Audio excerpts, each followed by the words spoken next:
episode 167. Are you ready to take your eBay business to the next level? Then hold on, because Ron and Ali are going to take you into the fast lane with the latest tips and insights from some of the biggest and most successful sellers here on the So You Want to Sell on eBay podcast.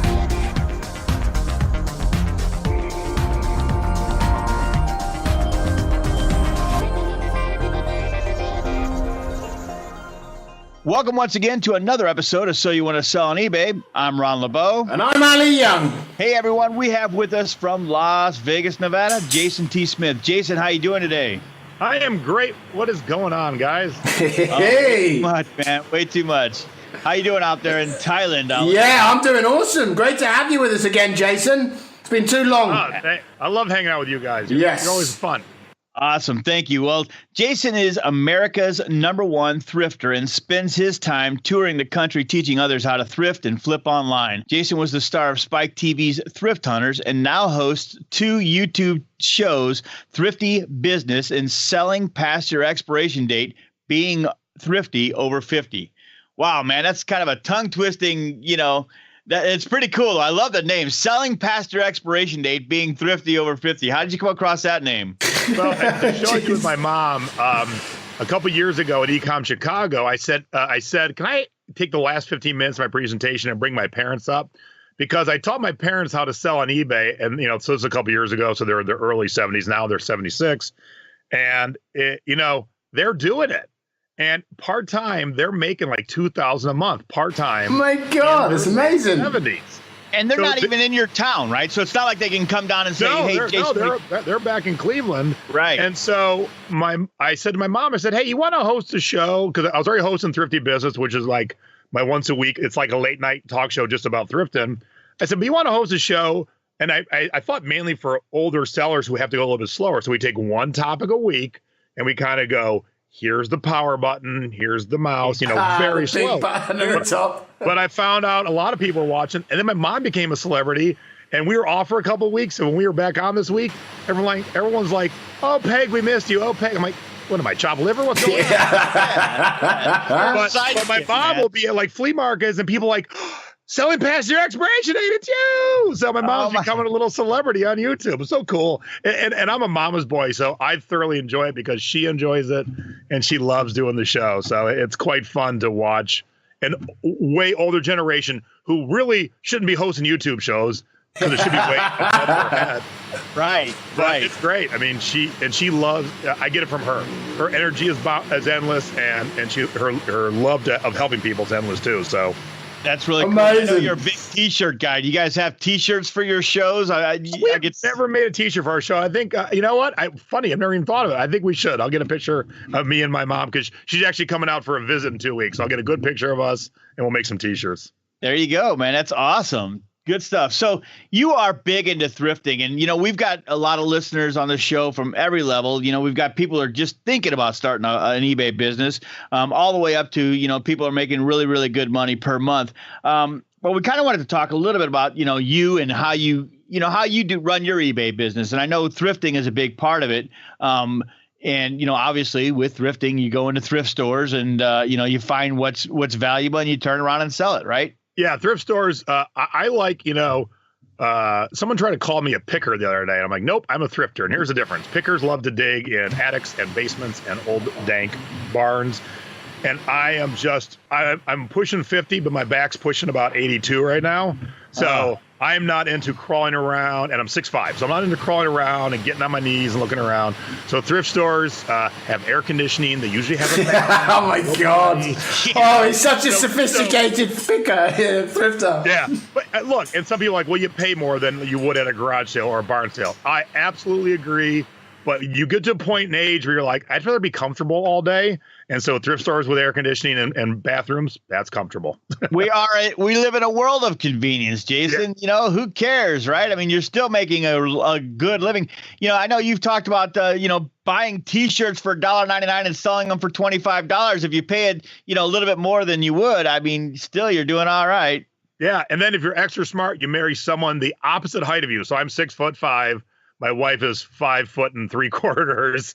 And so when we go together, she can work from the middle shelf down, and I can work from the middle shelf up. And then it's just a match made smart stuff. Smart stuff. See? Now, I didn't know that we were getting married 25 years ago, but once we started thrifting, and it's not her, she has an actual career. I mean, I have a career, but she has a career where she actually reports to a boss. But she knows enough now that she can do certain sections. So it helps when we go together. You know, it's quality time with my significant other. And she, like I said, she can do the lower portions, and she always finds the good stuff. Because even if I do bend over, I still never get low enough to see the back of the bottom shelf. Never. Right. So my back is shot, so I don't want to look. Yes. Right. You kind of talked about the thrift stores and sections. Let's talk about that because, some people head straight to a particular section. But, I believe that the thrift stores, every one of the sections have something in them. How do you go in and how do you navigate and how do you actually dissect, if you will, a thrift store?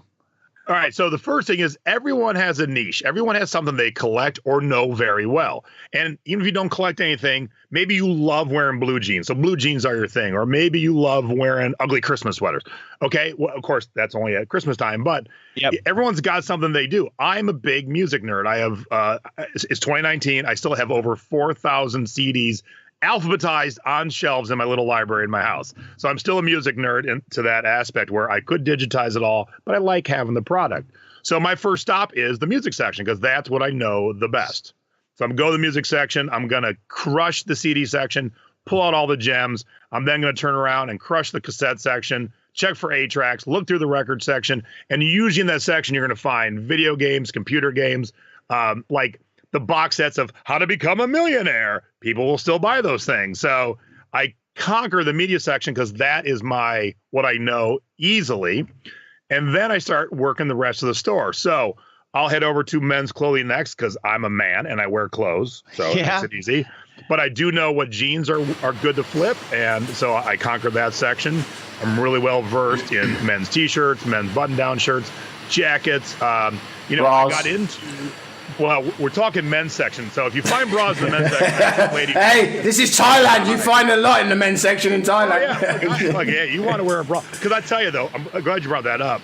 When I started flipping bras, early on, because it's been years now, I got that look from the ladies in the bra section. They're like, what are you doing in here? Right? Is he buying it for himself? Now, fellas. There's good money in used bras, but here's the key. Here's the mistake I made one time and one time only.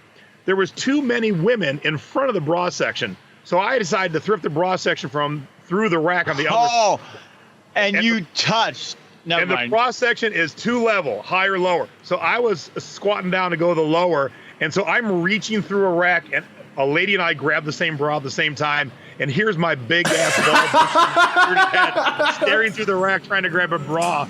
And I'm like, oh, does this look creepy? And she's like, oh my God, that's terrible. So I stood up. I said, okay, note to self, always shop on the right side of the bra rack. So what did you tell the police? No, that's pretty. But back to the men's section, when I had my TV show Thrift Hunters, I was catching a lot of grief online from this group of guys who only sold fine menswear. So they only sold high-end button-down shirts, suit coats, blazers, the whole works. I didn't sell any of that stuff. I live in Vegas. I rarely wear sleeves on my shirts. So, but they kept poking me online. I'm like, if you really want me in your category, poke me one more time. And they did. So what I did was I thrifted the whole store that day, and I never, ever went into the sporting goods section. And I filled up my cart, and I have an iPad with cellular, so I was able, it's easier to do it on the iPad. So my cart was full. I set my iPad on top, and I just looked up every single brand on eBay solds.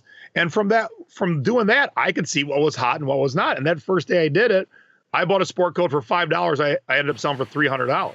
Wow. Unbelievable. Now, I wouldn't have done that had someone not poked me. Now, you shouldn't wait to get poked by somebody, but if you don't know a section, you've got your phone, or if you've got your iPad and it's got cellular, it's easier to type on. Go learn a section. Just sit there one day and type up every brand and figure it out. Because now I know, like the other day I was in the sporting coat section, or I was in Boston for a trip, and I snagged out 2 great sport coats. One was Italian, that'll probably get me about $100, and one was a nice Tommy Bahama that's going to give me about $50, and they were both like $5.99 or $6.99. Yeah. So that's the section I never ever would have went into unless someone dared me or poked me. And if you dare me or poke me, I had that mentality when I was a kid. Oh yeah, watch this. I still have that. Like, okay, yeah, you poke me, I'll go do it. So there's so much money in every single section. Conquer what you know, and then start either teaching yourself or doing things like this summit, or listen to this So You Want to Sell on eBay podcast. Definitely. New stuff. And so, you know. Yeah, and you know. Yep. Go ahead, Alex. No, go, Ron. I was just going to say, there's another, while you're in the thrift stores and you're in the men's section there, neckties. Have you ever sold neckties, Jason? Yeah, it's funny because neckties, like especially the novelty ones, were great about 10 years ago, and then that kind of vanished. And I stopped looking. But the other day I was looking, I found some really cool, unique neckties when I was in Boston. I'm like, all right, I guess I'm back into the necktie business. Plus, they're super duper easy to ship. Oh, yeah. Yeah, and there's no weight to them. And if you have a male mannequin, I highly recommend actually tying the necktie around the mannequin's neck so your potential customer can not only see it, because you do a nice shot on the table, but also do it tied up on a mannequin's neck so they can see how it looks. Yeah, Man. no doubt. That looks awesome. So do you, we've had a few people, different thrifters on the show over the years, and some people say you shouldn't buy for yourself. Some people say you should buy for yourself. You know, it's like, at what point do you stop, oh, that didn't sell, so I'll keep it? I mean, you must have to have discipline, otherwise you'll end up with everything in your house, yeah? Well, yeah, and that's the thing is our house is full. Like, I collect tiki mugs. And we bought a new bar. Like, we had this great bamboo bar in this one room, but we bought a better one that matched our furniture. So we got rid of it. And so what I did was the new bar, I'm like, all right, there's a mess of mugs on every table that I purchased in the last 6 months. So I filled the bar with the duplicates that need to be sold or traded. And I'm like, oh, I have 200 extras laying around. Oh, my goodness. So 200 extra ceramic vessels, most of them in boxes. That's a lot of space. That's a lot of money I've already paid. And that's a lot of profit just waiting. And so, yeah, you've got to pay attention when you bring the stuff in. You know, if you get attached to it and you want to keep it, that's fine. But my tiki mug collection is pretty much full. So if something new comes in that I like better than something old's got to go. So you got to keep that. The flow. Yeah, he says that online. He says that here, but when he sees that tiki mug, oh, I'll keep that one as well. Yeah. So when people know how much I have, like when I had my TV show, the first time my producer walked into my house, she was like everyone else, whoa. Yeah. She's like, I expected this much stuff, but I expected it to more look like a hoarder situation. She goes, you've done an amazing job because everything has a place and it looks like a museum to everything tiki. Nice. And I would say 50%, and our like I said, our house is packed with tiki. 50% was all thrifted. Now, does your wife, is she into tiki, or is she into tiki because you're into tiki? Well, we kind of got into it together. We grew up in Cleveland, and she got a job offer in October of 2000 to move to Long Beach, California. And Cleveland winters suck. So someone was going to pay me to move to Southern California. Hell yeah. So away we went, and we were there for about 6 or so months. And I said, I was kind of looking around we had a condo, right? We were a mile from the ocean. We overlooked a lagoon. We had 3 lanais on our condo. It was like so idyllic, Southern California living. I said, let's get rid of all our stuff and start anew. She goes, what do you want to do? I go, well, we're in Southern California. We're down by the ocean. How about tiki, Hawaiian, beachy, piratey? And she said, love it. So that was just a conscious thought we have. Now we have an almost 4,000 square foot house filled top to bottom with all things tiki. Most people who collect tiki have like a room. We have a whole house. Unbelievable, man. That's why people call it a museum. But the greatest part is, like I said, 50% of it's from thrifting. So I'm buying stuff cheap. And if and when I want to sell it, a lot of the stuff I find is worth way more than I paid. Absolutely. Because here's the key. Lean in, kids. Here's the tip. If you get into tiki mugs, they're always found 100% of the time in the vase section. Every thrift store in the world thinks a tiki mug is a vase. Now, if you don't know what a tiki mug is, tiki bar started in the 30s. They're still going strong today. You walk into a tiki bar, you get a cocktail, it gets served in a collectible mug, and you can take it home for a price. So that's a tiki mug. And so thrift stores don't know what they are. They think they're vases. So they're always in the vase section. The vases. So, but tiki mugs are pretty unique in themselves, right? So, I mean, how would you search on eBay for the completed listings? Because, I mean, we always talk about that. How do you research a tiki mug, for example? So every mug has a name, whether you know it or not. So if you happen to know somebody who is in the scene, hey, that's me. You can message me on Facebook from any thrift store in the world. And if you message me directly, I will answer you within 2 minutes. Yay to get it. And if I need it, I'll buy it from you before you even get out of the thrift store. Like I taught a class in Portland. Right as the class was starting, one of the girls already knew. She ran to the vase section, found a very rare tiki bowl, and the bowls are for when you have a group drink. And she paid $6 for it. We walked in the parking lot after class, and I gave her $60. Wow. So she paid for half her class on one item. Nice. She didn't even leave the parking lot. Oh, man. So modern ones will have a manufacturer on the bottom. Oftentimes they'll have a year, and then oftentimes it'll have the designer of the mug. They get all that in the bottom of the mug. So with that, you can start. And if you don't know, just either pop it into my my Facebook group, the Thrifting Board, or just message me directly, Jason T. Smith on Facebook. And I'll tell you, it was funny. The other day, someone sent me a picture of 2 tiki mugs. If they were legit, they were good ones. But this Chinese company knocked off a legit manufacturer, and they're really bad renditions of it. I said, no, those are knockoffs. Don't buy them. A day later, a different member of my group said, hey, what about these 2 mugs? So they're still sitting there. You want to live near somebody who's in the group because I got the same picture yesterday. So are they mainly made out of plastic or glass? They're all ceramics. They're all ceramic. The plastic ones, if you find one plastic, just pass it up. It's not worth a dime, right? Like there's wood and there's plastic. I would say of all the wood and all the plastic, I would say less than 1% are worth your time. Yep. Okay, cool. So if ceramic tiki mugs are something you might want to look for when you're in the thrift stores. So, thrift stores are all over the place, right? I mean, a lot of people pass up a lot of good sales and a lot of good deals on thrift stores. Let's talk a little bit about some of the items that you sell on a regular basis, because I know you kind of started out selling mainly one thing, and then you kind of go, you know what? Now, let me expand here and go into this item, and talk to the beginner. What would you suggest somebody beginning on eBay do in a thrift store? For the beginner, I would start in your size of clothing. Yep. And just find some things that you think are cool, unique, or like if you wear jeans, vintage Levi's do quite well. And if you buy it in your size and it doesn't sell, the worst thing you got is an extra pair of jeans or an extra t-shirt in your closet. So there's no harm, no foul. Now, if you know something well, like I know Tiki and I know CD, I'm going to go to the CD section and buy a bunch of CDs. And then you expand, and then you start buying big, ridiculous stuff that's a pain in the ass to ship. But my mom and dad, who I said are 76 and they sell online, they flip a lot of water skis, like all day, every day. Water skis? Yes, and TV VCR combos. What? And because you pick them up cheap. I need one. See? A water ski. No, I think you don't need the water ski one. Yeah, Ali, I need a TV VCR. All right. I mean, a DVD VCR. Yeah, just like that. I'll have to talk at the end here. Yeah, because they don't make them anymore. So, especially the TV, and don't get the big ones, but if you get like the 13 and 15-incher TV VCR combos, they don't make them anymore. So the only place to buy them is secondhand, like on places like eBay. So you get them cheap. My mom and dad buy them like $5 a pop. And depending on the size of the brand, we'll sell them for $80 to $200. Wait a minute. I've got one in my garage right now. Seriously. It's about a 13-inch with a VCR. Yeah, I'm going to check that baby out. As long as you got the remote, no matter the brand, that's a minimum of $80. Awesome. See what? That's awesome, man. You need to start paid, man. emptying that garage out there, Ron. Start flogging it all. That's right. So when you go to the thrift store, go to that section. If there's a TV VCR, and the remote really adds huge value to it.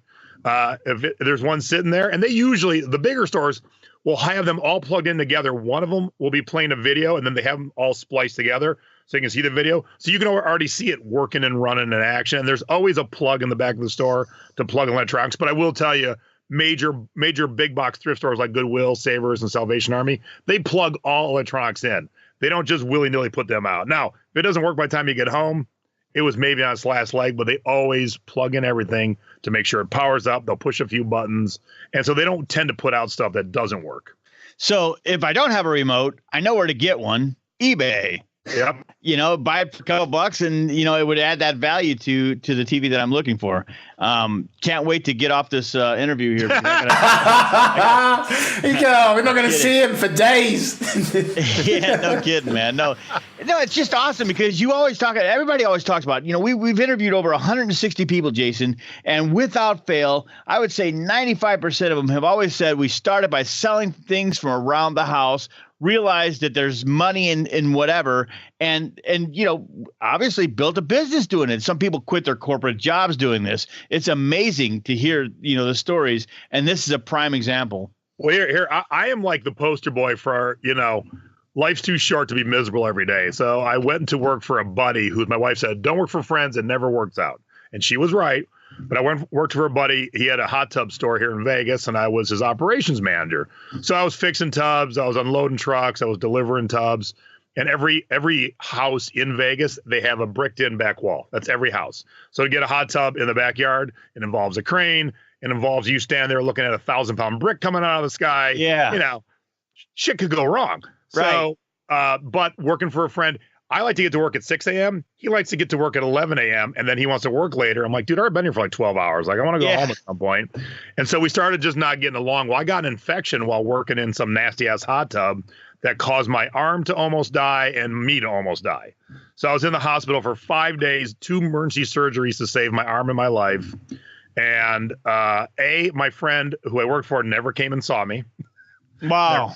And when you live in Vegas or when you stay in Vegas, the one thing you want is a view of the Strip. The one time you don't want to view the Strip is when you're laying in a hospital room on the edge of the restaurant. And that was my view on my hospital room window. I'm laying there looking at the Strip, and I'm looking at the place where people are having the funnest time of their life. And for those 5 days, hooked up the machines, I realized my work life is miserable, and it's making the rest of my life miserable, and I need to fix this. So I quit. I've always sold on eBay, but I never done it full time. So I quit, and the next month it was just eBay, and I was rehabbing this screwed up arm, and I made just as much money with one bad arm sitting in my underwear in my office that I did at a backbreaking outside job. I'm like, what was I doing? Yeah, right. Now I'm my own boss. I'm making the same money. And then I worked it up to make a lot more money. And I'm like, I set my own hours. I do work longer and harder than I ever have, but I enjoy every Good on single you, man. minute. Good on you. That's the way it's supposed to be. I mean, that's what we sort of push in here. This entrepreneurism. Be your own boss, create your own wealth, create your own lifestyle. It's amazing. Yeah. And then mine led to teaching. It led to running groups, led to YouTube shows. It led to a TV show. I'm on a new TV show now. So, it led to things that I did not forecast for. I didn't see it. I just wanted to make a living. And then I had enough knowledge. I'm like, I might as well tell a few people some things, which led to a lot of people. But, this was not the grand plan. The grand plan was to be able to make money on my own with no boss, so I control my hours in my life and be happy about it. That is awesome, man, because you know what? There's nothing, like you said, there's nothing, that a miserable job is a pain. I mean, it infects your entire life.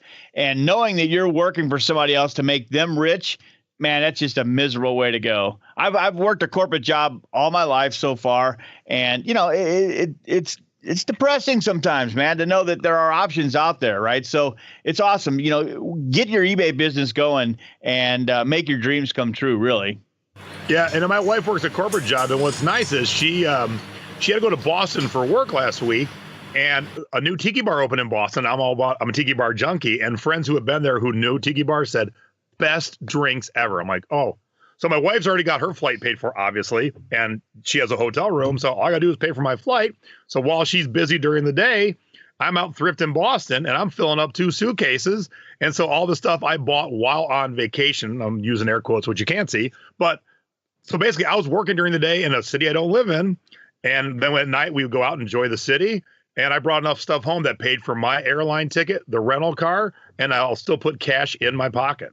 So I can work. The great thing about being a thrifter is you can work from anywhere. Now the tip is when you go on an actual vacation with your kids, with your spouse, with your honey, they'll probably let you thrift a little bit, but don't push it. Right? We're gonna go to Hawaii for an hour and a half. I'll be allowed to thrift once or twice, but I still want to enjoy Hawaii.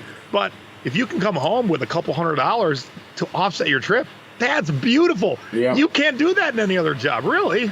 No, really, you can't. That's amazing. And that's one of the things, we found on this show when we interview people, it's just all the cool things that you're able to do. We've interviewed people who, drive around in an RV around the country. They thrift and they sell and they go, and it just, and with the access to money online, you can go anywhere. You have access to your money anywhere. It's pretty incredible. It's just a nice, awesome option. So a question I imagine people would be asking is what what is it sort of like a day-to-day life of you? I mean, so you wake up, you do your thrifting in the morning, you do your eBay listing in the afternoon, or do you just do it at the weekend? I mean, what are you as an entrepreneur and a thrifter? What does that look like?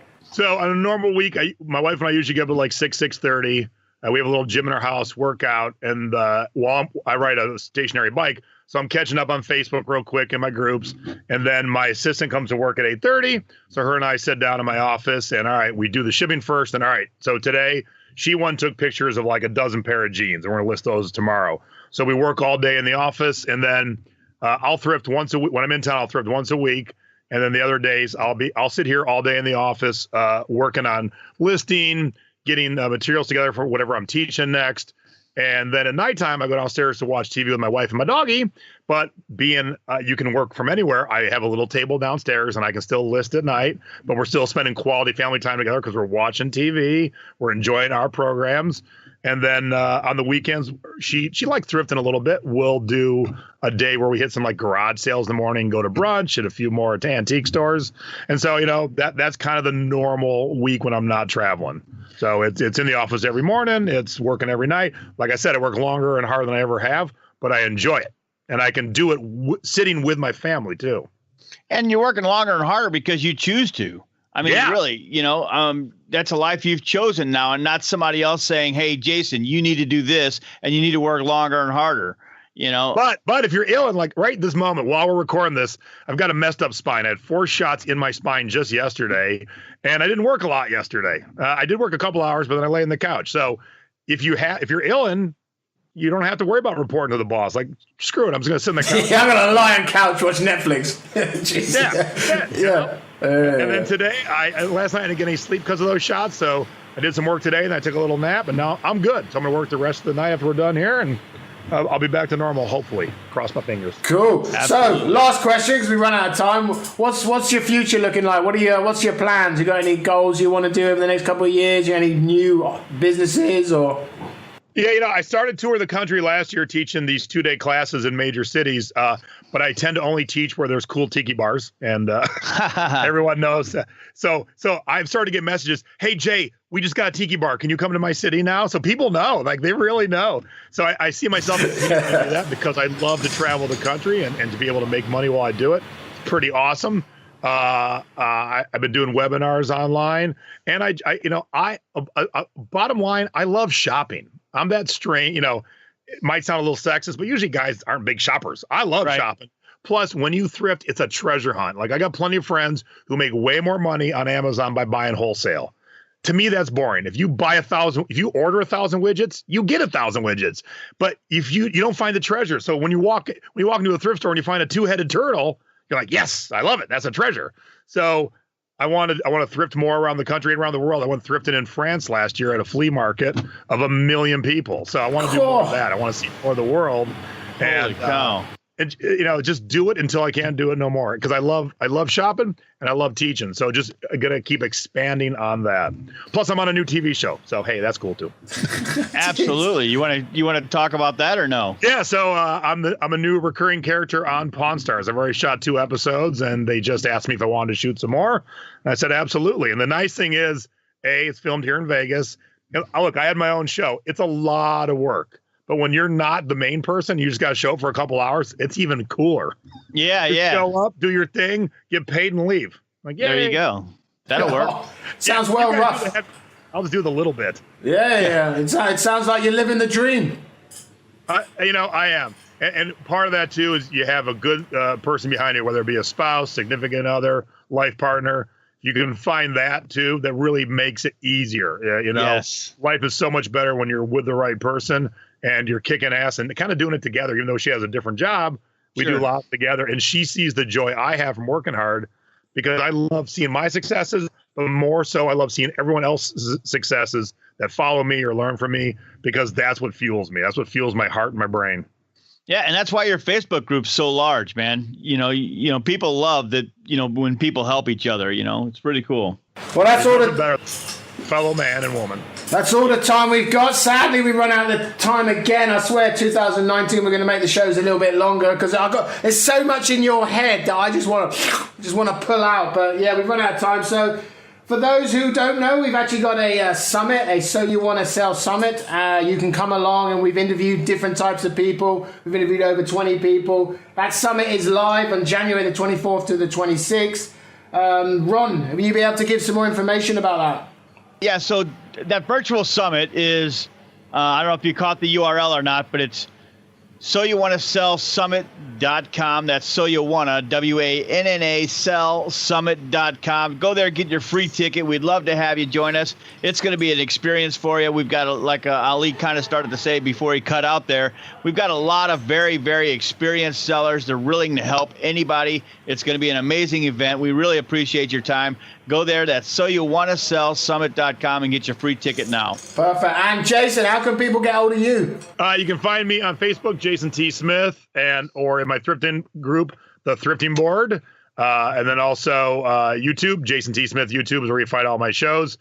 This week I'm hosting 3 shows, so this it'll already be past. So go back and watch it. Yeah. Because I also throw a thrift haul show in there too, because I got nothing better to do than add other shows to my plate. But Damn. It's easy to find me, Jason T. Smith, and the word thrifting. You'll find all my stuff. Love it. Well, we'll make sure we include those in the show notes. Thanks everyone for joining us. We've had great fun from everyone here at So You Want to Sell on eBay. I'm Ali Young. And I'm Ron LeBeau. That's all for this episode of So You Want to Sell on eBay. Be sure to check out our next episode or any past episodes by going online to soyouwannasellonebay.com. Also, be sure to follow us on your favorite social media sites, facebook.com/So You Want to Sell on eBay, and Twitter @Your eBay Podcast. Thanks for listening, and until next time, happy selling. Have an idea for a topic or know someone who would like to be on the show? Let us know. Just go to www.soyouwannasellonebay.com/interview. We look forward to hearing from you. This podcast was produced in part by Pro Voice Works.